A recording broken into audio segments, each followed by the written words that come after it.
Welcome again to another episode of the Nigerian Theatre Witnesses to History. Again, our guest is multi-talented JAHMAN OLADEJO Anikulapo. You're welcome again to this episode of Thank you very much. You are coming on set. Yes. You already have to jump. Somebody just told us that you have 5 hours just to come to travel to work. To work and to go back. So that person is coming on your set and you think that you can get 100% good job. You can have it. No, you can even get it, but you must know how to how to manage that. Energy. The person is already tired. Teach the person. He's already tired by the time to excite the person to be able to perform and give you so I started a reasonable performance. Yes. I started thinking about the environmental factor that affect our artistic production. And at a point I think I worked on myself and I said, look, I would rather concentrate on producing. What I've been criticizing, let me be doing my own thing. Let me do. For instance, I said I will not direct a play until when I have the resources. I totally direct and I know what to do with a play. Yes. But I said I will not do it until when I have full resources. Because I know what I saw when I did my final year project in school, the trial of the Dankimati. Yes. Like the school, nobody wanted. Bayo said they will not touch it. I said I will do it. Yeah. Because I know that I have support from Lagos, from Adelu Banco. You know, so I started thinking of that environmental factors that will affect how you produce, and I wanted to start producing, to start testing this. Well, what we need actually is to ensure that the arts, we continually advocate for the arts. Yeah, we continue to make arts. How did religion? How did it become part of our life? It's because people were insisting. You may hate them, but they were insisting that this is the way to go. Yeah. You have no other way to survive and all of that. And we're saying, look, in an environment that is so disabled like this, that is impoverished, because we have to be, in Nigeria, we know we're impoverished. Yes, it's a poor nation. Yeah. Africa is a poor continent. Yes. If you look at it. Yes. I was just reading list of countries with IGDP. Not one African country showed up. It just shows the state that where we are. So I said, look, the only thing that has been providing job, means of livelihood, survival for a lot of people, a lot of our young people is the art. Yes. It is the only industry that we have that is employing theater artists, employing musicians, employing the volume of African youth. You find them in the arts. Yes. So how do you then begin to make sure that the art becomes a staple? Yeah. The same way that religion has become a staple. Yeah. So that was what we. Okay. That's what pushed me into that, and I joined the Committee for Relevant Art. Yes. Arab International Documentary Film Festival with Femi Odubemi, Maki Shoyinka, Theodosi and Co. Anyway, that's I also have. But why did you call your gathering Stampede? Well, the Stampede was, to tell you the truth, it's Toyin Akinsho's idea. Toyin single-handedly initiated the idea of Committee for Relevant Art. Then he brought the 4 other people. I was not even one of them. Yomila Yinka, Tunde Lanipekun, Josie Obuano, Chiko Keke joined them later. He was a student. You know, so what we wanted to do was to get artists talking. It was designed more as an artist parliament. Yes. A parliament for artists to voice their opinion. Because as at that time, in 1991, Nigeria was undergoing this transition. Yes. The country was being gradually destroyed. Right from 1985, when we took the IMF loan, you know, we started experiencing this downturn in the economy. And now we're talking of transiting to democracy. And the man who was there kept on shifting the goalposts. Everybody was talking. Bankers were talking. Accountants were talking. Musicians were talking. But artists, who are the voice of society, the conscience of society, were not talking. So I think in his mind, he will be able to explain better. He thought, look, artists should have a place where they all meet and a parliament sort of where they can vent. For the artists. Vent their... Yes. And if you know Tony very well, being a journalist, he was looking for material. Yes. So that's why the whole idea of art stamping. So it's an art stamping where anybody can come. It was a leveler. It was a stamping because you can be called upon to challenge anybody to speak. But anyway, the first one we did was with Miele and Sikya. Mm-hmm. People have stopped writing because they were afraid after Just Before Dawn by Kole Omotosho. Many writers, you know what he faced. Many writers then went into it. Started writing love stories and, that is not committed. Yes. So we brought her to challenge her. This is your pop literature about romance and Mills and Boone kind of. So how can this contribute to society? And she defended herself with the late son Ajayi was our interlocutor then. Yeah. So that's how the whole idea came to interrogate. Yeah. And that's where the whole idea of relevance came. That your art must be relevant to society. Otherwise, it's a flat art. If your art cannot touch, I'm not saying every art should be like people can write about love and flower and that's still about life. People in Europe and co, they have the luxury. But here, in this environment, if your art is not connected to the society, I personally, I'm speaking as a critic now, believe that you may not be so relevant. Yes. Okay. You are not connected. Okay, and now I want to quickly go to what you did. I thought that's what it was in terms of your experiences outside the shores of Nigeria with Panafests and other such international gatherings. And I want you to look at the attitude of our people to work in the theater. What's been your experience? Okay. First, my first experience. Because, sorry, if you look at the Ogun days and the rest of them, you would find that they lived rough. They lived rough, but they still made the impact. Should we still be living rough? I know a bit of the answer to that in what you said, because part of why I'm also not directing things is if you don't have the resources, I don't want to put somebody and people think the man has arrived, whereas you are paying him peanuts for him to do all of that. Yeah. So what's your own experience like? Well, for the record, my first experience outside was Kakaki when Shoyinka won the Nobel in 1986. Yes. He was invited by Ajib to Italy to stage any of his plays. Yes. And he recommended Kakaki. Right.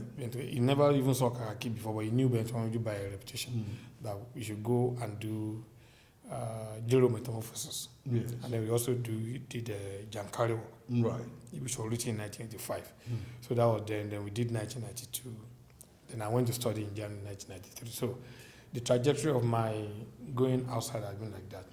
1996 was when we did Africa Project with Gotians, and then been like that. I performed. I think I've even done more performances outside than I've done in Nigeria. Then before we now did Askari and Co.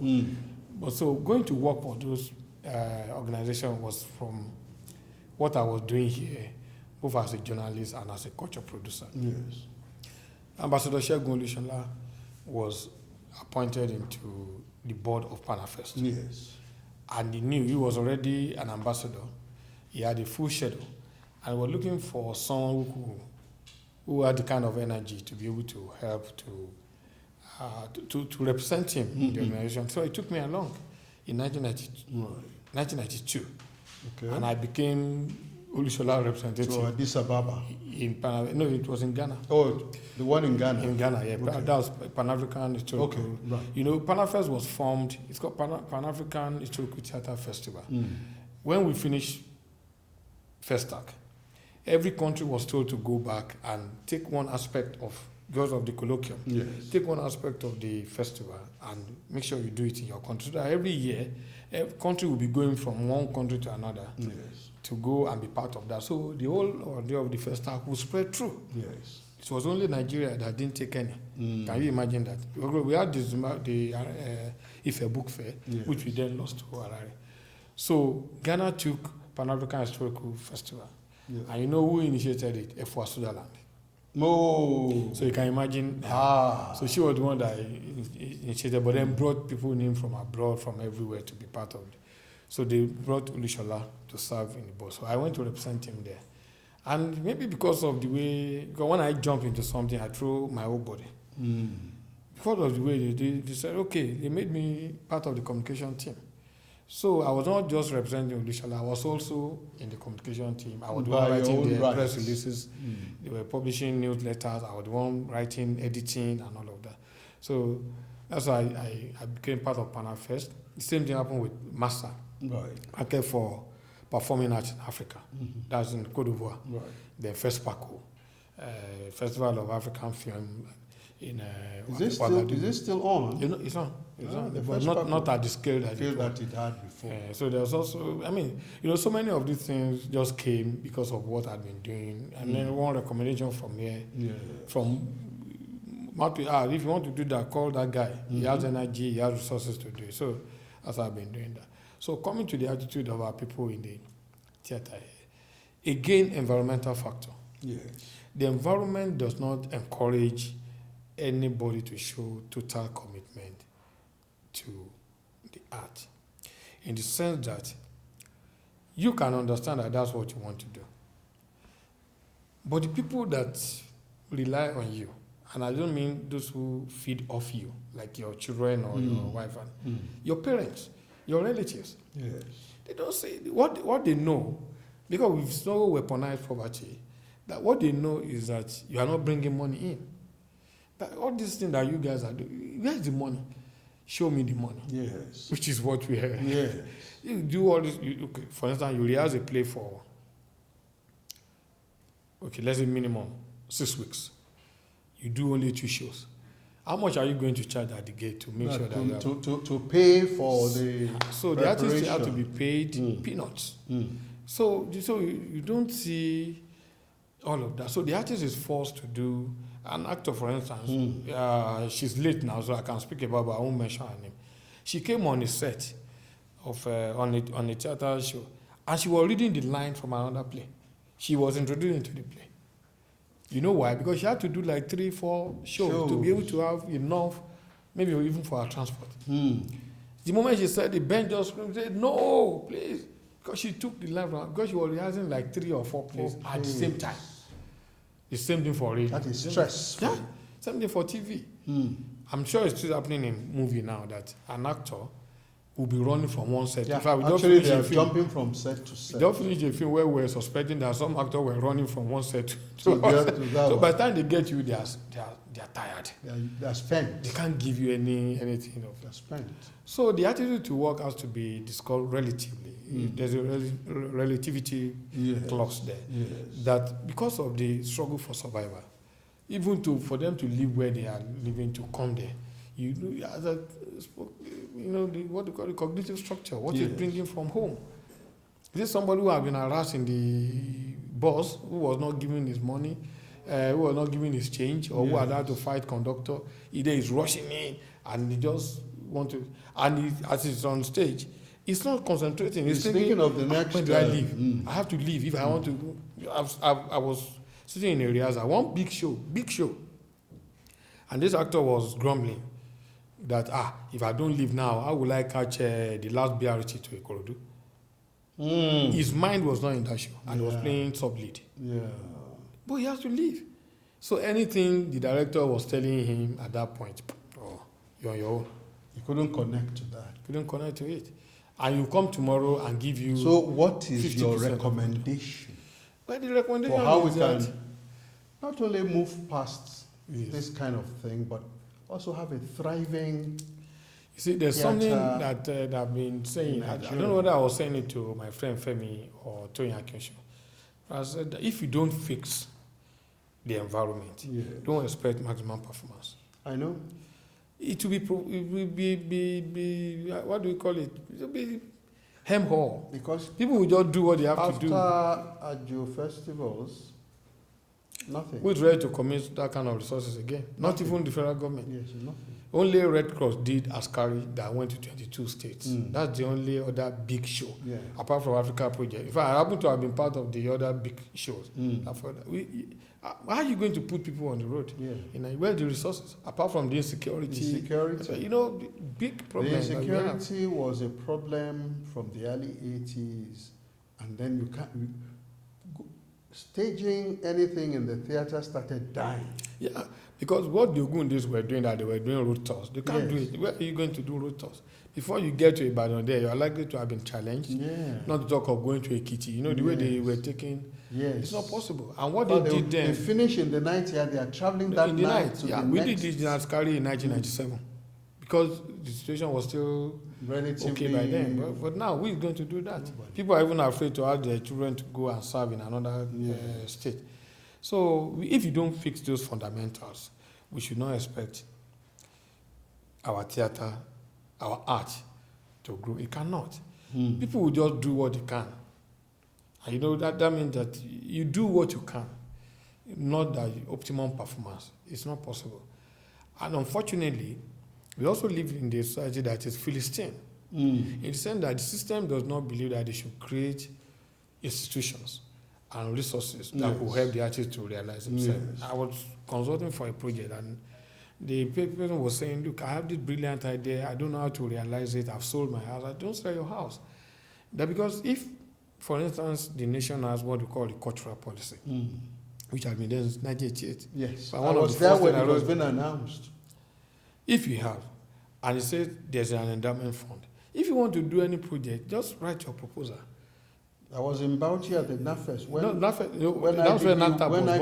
IBP was announcing it. That's when NANTAP was born. So if you have the endowment fund, you submit your proposal, they look at it objectively. If they can't give you the full money, they give you half. Then you go and do your show. Is that not what is running Art Council in Britain? Yes. In Sweden. I worked once in Sweden. I saw in Germany. So theaters are being subsidized to run. So you don't have those things can be done. It can be done, but you have to have a system that isn't thinking of that. Recognizes that it needs to be done. They don't. They come in and they just pick all the things that they want to do. The reason I'm bringing this up is so that as we are concluding, we have a new Minister of Arts and Tourism. If you go to England as an art lover, part of what you are expecting, you are looking forward to, visit museums, visit the theaters, watch plays. What can we do? What can we do going forward? What would you want to tell the Minister of Arts? My answer will not be popular. That's fine, it's your answer. Okay. I have no. It doesn't have to be popular. It's just I have no hope in Nigeria cultural bureaucracy. They can't sort anything out. Check. What can the only success we've had have been private enterprises. Yes. So that's where to go. Entrepreneurship. Private enterprises to put their money. Yes. They are also struggling within the environment. But to say one minister will come, the same civil servants are still there. They will ensure that the thing doesn't they limit work. you to where they want to limit you. Because the system has not, and I'm saying that, look, if there's a policy document that says, because that's what the endowment fund recommended as well. I don't know what this people have taken my mind off all those things now. It says that you cannot, the philosophy as was said at when they did the implementation strategy meeting in Badagry, I lodged in there with them, or that you cannot be a company collecting money from people and feeding them, because they mentioned a particular soft drink company, loading sugar into people and not cater for their spiritual being. The spiritual being is what the arts bring. That you must contribute, even if it's 1% or 0.5% or so, into a pool of fund, which becomes the endowment fund, through which you can then sponsor artists or creative producers who can then produce work. But then they're not implementing it. There's supposed to be an academy for the art that recommend where you should go and get your final training, as I mentioned, Kakaki, what we're learning. So if that is not there, I don't see what any minister will do. You may come with all the good intention. They will soon take you in. The moment they start sending you to travel, you collect a star code. Before you know it, 4 years is off. So I won't waste my time advising anybody. They've some people reach out to me. I say, I'm not interested. No more interested. Anything I'm doing now is to produce with like minds. People like my colleagues in IREP, in Cora, in CSC, every organization that I am.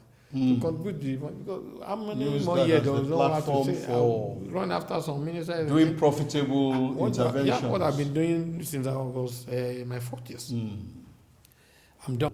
I would want to ask you. You went out with Ajo Productions. Which of the shows was most the one that traveled? Okay, that I performed. That you performed in. I think every one of the plays is memorable to me. Okay. The reason is that most of the plays were workshopped. Okay. People don't know that the what Jido Mbade had to work with and Ben Tomoloju then the directorial call, or that Fred Agbeegbe, the lawyer, had beautiful story. In fact, is the way those stories about Shekri land, how you can relate them to Nigeria. The way the king must dance naked and the rest. They were the ideas. He probably would set out the plot and all. But then the plays were workshopped. Yes. We were part of the entire creative process. So it's like every of the play, I can remember what particular scene was created. And the final product was written by Jido Mbade, and one was written by Ben Tomoloju. But the process of workshopping putting the thing on stage. The play became our natural product. We already went through the lines. We know why the line meant, what every word meant, what every line or verse of the song or poetry, what it meant. We know what costume meant, what every character. So it was like a finishing school. Yeah. For you, if you have gone to do theater, it was real workshop. Right. That's why we had to spend weeks, months to go through them. And I'm talking of like you start in the morning, you close at night. Sometimes we slept at National Theatre because there was no transport. You know? So each of them was quite memorable. But if I were to say the one that really got to me was Woe Unto Death.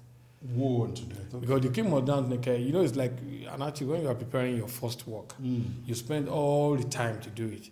The second one may not. That's why some musicians are so successful with the first album. Yes. The rest just sound anyhow. So after we did the King Must Dance Naked, it was all the training that we needed to have on how to be on that big stage had been instilled in us. So, but for Woe Unto Death, because of the subject we were dealing with, because of the inventiveness of the set, because of the nature of the play itself, and the directorial approach, because it's like Evon, what you call Evon, the other world, was transported on stage. I remember Yomila Enka, playing Death and really catwalking. Yes. Catwalking with a stick, and it looked like you're doing slow motion. Yeah. I think the camera was, somebody was behind the console to push him. Yes. But he was doing it. He was really catwalking on stage, and all these experiences were very new, very noble. deep play. The Woe Unto Death. Yeah. No, I think it remained the most enduring for me. Maybe then after that, Last Domain. Okay. Last Domain, the one about the lawyer. But Budiso, the comedy too. You can see that I've mentioned virtually all the Budiso because of the comedy and because of the daringness of the team, the writer and the directors. Because at that time, Buhari was head of state. Yes. Idiagbon was there. Showemimo was the chief judge. That's the Budiso. And they could put up such a play in a stage when the Nigeria was beginning to become a killing field. Critics were being killed.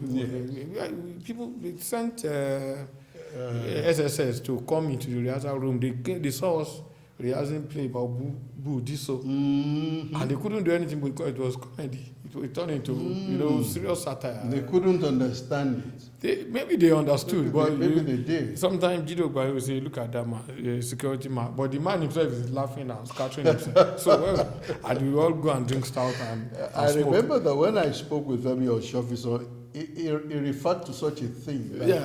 at times he would wonder why the security men were not stopping They couldn't stop. the thing. Because they were enjoying it. They come in there and they think, oh, okay, I'm part of this family now. And then we go and drink together and eat together with them. Thank you very much, JAHMAN. You have kept us excited, and we are grateful that you are an artist. Thank you. I'm proud of you always. I've said that to you several times. I'm saying it again, because you people did what many people didn't do, including me. Why? You did a lot. You didn't walk away Oh, okay. from the arts. You stayed. But you're back. You stayed the cause. Yes. That's the thing about In it. fact, the entire idea of this program is so that we can give back again to the profession that made us and where we excelled. And now we are behaving as if we are not part of that family. But where? Yeah. You can't leave No, it. you can't leave. So I want to thank you once again. I'm sure that those who want things to move will still be able to reach out to those of you who have never left or let the steering get out of hand and the thing crashes. Thank you. Thank you very much. Thank you. Until we come again with another personality on the next episode or next edition of the Nigerian Theatre Witnesses to History, this is saying bye to witness JAHMAN OLADEJO.